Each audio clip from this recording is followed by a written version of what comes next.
Hello everyone, and welcome to War in Middle-earth, the War of the Ring, a multi-part series on the final and most important conflict of the Third Age, when new heroes would rise and old villains would fall. In this episode, we look at the final few days of peace before the resumption of the war, the calm before the storm. Feeling that his hand has been forced, Sauron accelerates his invasion plans, and the Free Peoples have precious little time to prepare before the storm is upon them. In the previous episode, we looked at the destruction of Isengard and Theoden and Gandalf's parley with Saruman. This ends poorly for Saruman. He's humiliated, and thanks to his idiot servant, he loses possession of the Orthanc Stone, the Palantir. This is the end of Saruman's role in the War of the Ring. At least for now, anyway. But there are bigger concerns. Sauron. Now Sauron is in for something of a wild ride over the next few days. It's now the 5th of March, the same date Frodo reaches the Black Gate. Sauron doesn't know about him specifically, but he is aware of a halfling carrying the One Ring, and it just so happens that a certain halfling, a fool named Peregrine Took, reveals himself to Sauron.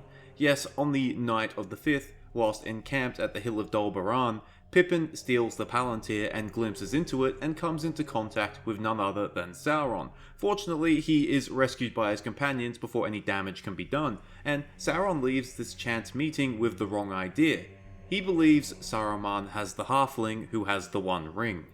This is a big deal, because Sauron is fully aware of the true intentions of his traitorous little vassal to take the One Ring for himself. Sauron just so happened to already have a Nazgul on the way to check on Saruman, and this flies over the camp shortly after Pippin's little peek into the Palantir. Of course, the Nazgul then sees the state of Isengard, which obviously means Saruman cannot have the One Ring. But the Nazgul then has to report back to Sauron, so Sauron is none the wiser to this development at the moment. At the camp, Gandalf resolves to take Pippin to Minas Tirith immediately with all haste. The others, Theoden, Éomer, Aragorn, Legolas, and Gimli, intend on returning to the Hornburg to begin with, but shortly after crossing the Fords of Isen, they meet a company of riders. This is the Grey Company, 30 rangers of the north, all that could be gathered in haste, led by Halbarad, as well as the sons of Elrond, Elladan, and Elrohir. They all take separate councils at the Hornburg on the 6th, and the conclusion is reached that they will all go different roads. Theoden is intent on setting out towards Dunharrow straight away. The muster of Rohan is already beginning to take place there, and Theoden plans on travelling there through the mountain passes. He sends forth 1,000 men, and then follows afterwards with 500 men, only leaving a small garrison at the Hornburg. Aragorn has different plans. The sons of Elrond remind him of the prophecy of Malbeth the Seer, the one that speaks of the paths of the dead. Aragorn is further set down this course by using the Orthanc Stone. He wrests control of it from Sauron, barely I might add, and sees something of particular concern: the Black Fleet of Umbar bearing down towards Gondor's coasts. Aragorn now knows that if there is any chance that Gondor is to be saved, Umbar's fleet must be dealt with, and the only way he can reach Gondor's coasts in time is through the paths of the dead. Now, I just want to bring this back to Sauron once again. He has just spent a few days believing that Saruman has the One Ring, and now there's a ranger of the north suddenly using the Palantir. Sauron has never seen Aragorn before, but he recognises a descendant of Elendil, and he recognises Narsil, even if it has been reforged into Anduril. So now he realises that Saruman has been defeated and does not have the One Ring. No, Aragorn then might have the One Ring. Why else would he have the confidence to reveal himself? This forces Sauron to put his plans into motion much quicker than originally intended.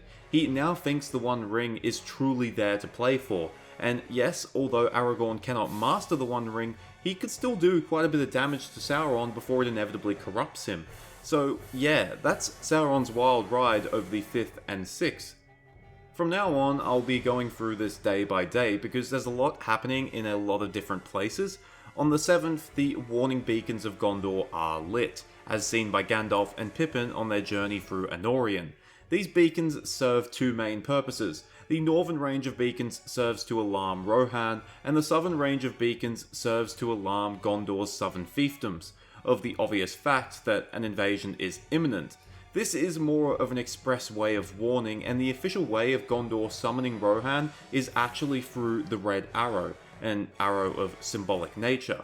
Speaking of the Red Arrow, Gandalf and Pippin pass by two riders on the road to Minas Tirith, a man named Hergon and an unnamed companion who are bearing the Red Arrow to Theoden.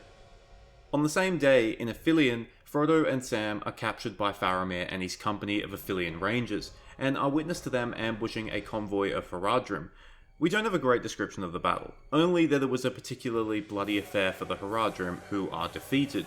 We do know that one of the Mumakil, great elephant-like creatures, escapes the battle northwards, trampling both friend and foe alike as it fled. Frodo and Sam are then taken to Henafanun, Faramir's secret base in northern Ithilien, where they are questioned by Faramir. It's during this night that Faramir does what his brother could not, wholly rejecting the One Ring. The following day, Aragorn and the Grey Company enter the Paths of the Dead. There's not really much to say about this journey, it takes like 3 paragraphs in the book, so it is successful, although unnerving for Gimli in particular, and the Grey Company reach the Stone of Erech at midnight, where the dead are summoned. The Oathbreakers follow, and Aragorn begins his journey through western Gondor. The Stone of Erech is in the Blackroot Vale, which is described as a fairly populous place, and the dead passing through cause all sorts of havoc. People lock themselves inside their houses, and if caught afield, flee wildly into the forests or hills. This same day, Frodo leaves Henafanun, continuing his journey towards the Morgul Vale. The 9th of March is the final day of calm before the storm. In the early hours of the morning, Gandalf and Pippin reach the Ramessa Core, the defensive wall around the Pelennor Fields. Here, the last repairs are taking place at the northern side of the wall. I should mention, unlike film Denethor, who is paralysed by despair, book Denethor has been proactive in preparing Gondor for Mordor's inevitable invasion. Even as Gandalf and Pippin arrive at Minas Tirith, most of the remaining women and children are being evacuated to the nearby province of Lossarnach, which is safe for the moment.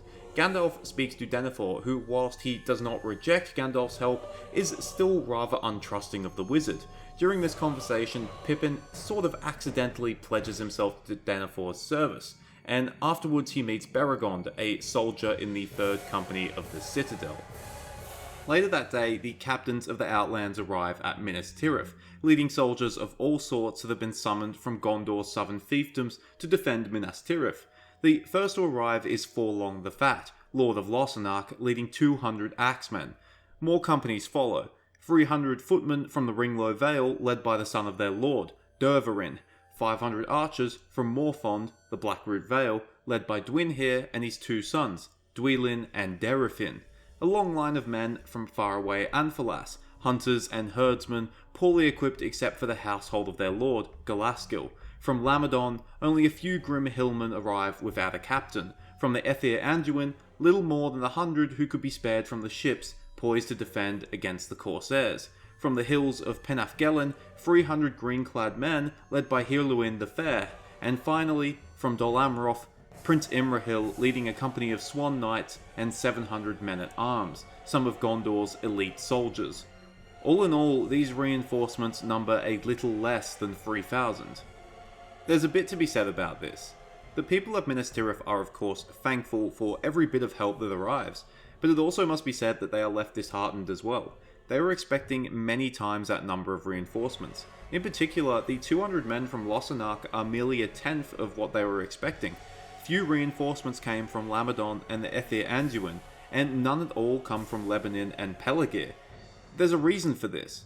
The Corsairs of Umbar and the Haradrim allies, who have the ability to strike along the entire length of Gondor's coastline thanks to their fleet. With little navy to defend, the Lords of Gondor's fiefdoms have kept many of their soldiers at home, tying up a significant amount of Gondor's manpower. This makes it doubly important that the Corsairs are dealt with, because if they aren't, 3,000 men is all that Minas Tirith is going to get from its southern fiefdoms. But unknown to the defenders of Gondor's coasts, help is on the way. Well, it is help, but it doesn't seem like it at first. The Grey Company and the Oathbreakers arrive at the town of Calambel in Lamadon. The town has been abandoned, but not because of the southern invaders. All of the fighting men have already travelled south to Linhir under Lord Angbor of Lamadon, and those that remained have fled into the hills, hearing the coming of the Oathbreakers. It is hard to believe that spooky, terrifying ghosts that have haunted the mountains for thousands of years might actually be your salvation. and Aragorn definitely needs to work on his marketing skills. There are still other forces that are on the move in Gondor. In the east, Faramir and his rangers, probably numbering several hundred, abandon Hennef-Annwn and cross the Anduin into the island fortress of Caer Andros. However, none of Faramir's men can be spared for Caer Andros, which will just have to make do, and Faramir then takes them to Osgiliath. It's at Osgiliath where both Faramir and Denethor believe that Sauron's heaviest assault shall come, so this is where the bulk of the Anduin's defenders have been gathered. The final event of the day is in Rohan.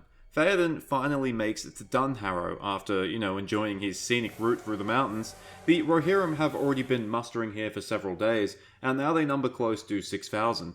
But shortly after Theoden himself arrives, Hirgon from Gondor arrives bearing the Red Arrow. Hirgon's request is one of desperation, bidding that the Rohirrim ride to Minas Tirith as soon as possible so that they may defend it against Sauron's forces. Theoden accepts this without hesitation, but informs Hirgon that Rohan cannot send its full strength.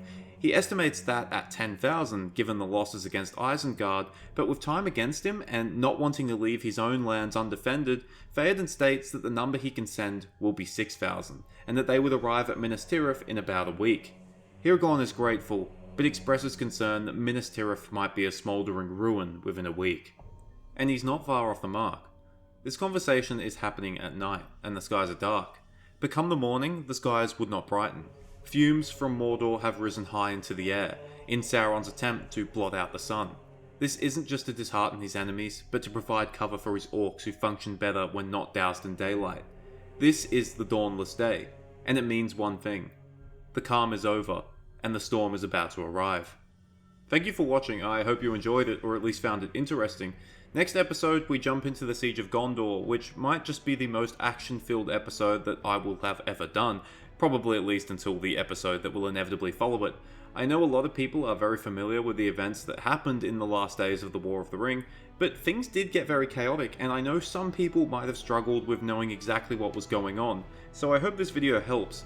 Thanks, farewell, and remember, don't stand and fight. Run away with the women and children. It's the smart decision.